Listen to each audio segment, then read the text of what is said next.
frika është pjesë e natyrës njerëzore. Pra dhe të pretendosh që nuk kemi frikë, apo biles ne na kërkohet që të kemi frikë. Treguesi besimit, pra një njeri është besimtar, është edhe frika që ai ka.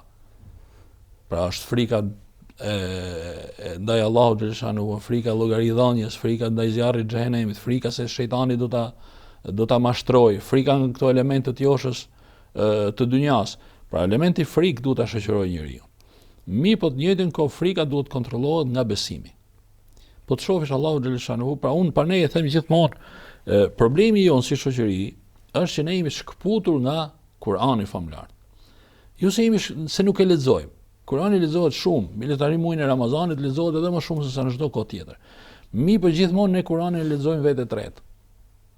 Kur lexojmë ajetet kuranore që kanë bëjnë për besimtarët, ne themi për Zotin, janë model shumë i lartë. Ne jemi gjinofqar, ne nuk futem atje. Kur lexojmë ajetet që flasin për jo besimtarët, alhamdulillah jemi besimtarë, nuk jemi besimtarë. Kur lexojmë ajetet kuranore që flasin për munafikët, Zoti na ruajt edhe munafik nuk jemi. Pra nuk e gjejmë veten në asnjë prej këtyre kategorive. Njëkohë që Kurani na drejtohet neve. Përsa i përmenda këta?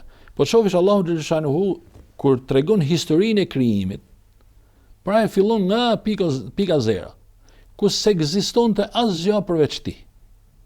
Ai pastaj tregon se si ka kriju qejtë, universin, xhenetin, xhehenemin, e gjitha. Pastaj Allahu xhaleshanu na tregon historinë e popujve të kësaj bote. Po të shohësh populli i Adit dhe Themudit në aspektin e sigurisë fizike të kanë pas arritur kulmin.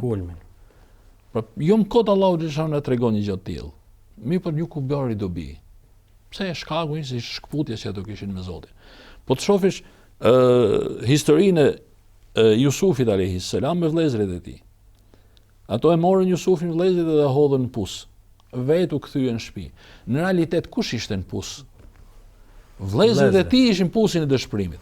Ato vunin më shumë se sa Jusufi që ishte në pus. Po çfarë bën të dallimin ndërmjet këtyre? Asgjë tjetër vetëm se lidhja me Zotin. Pra kjo është ajo që neve duhet na shoqërojë.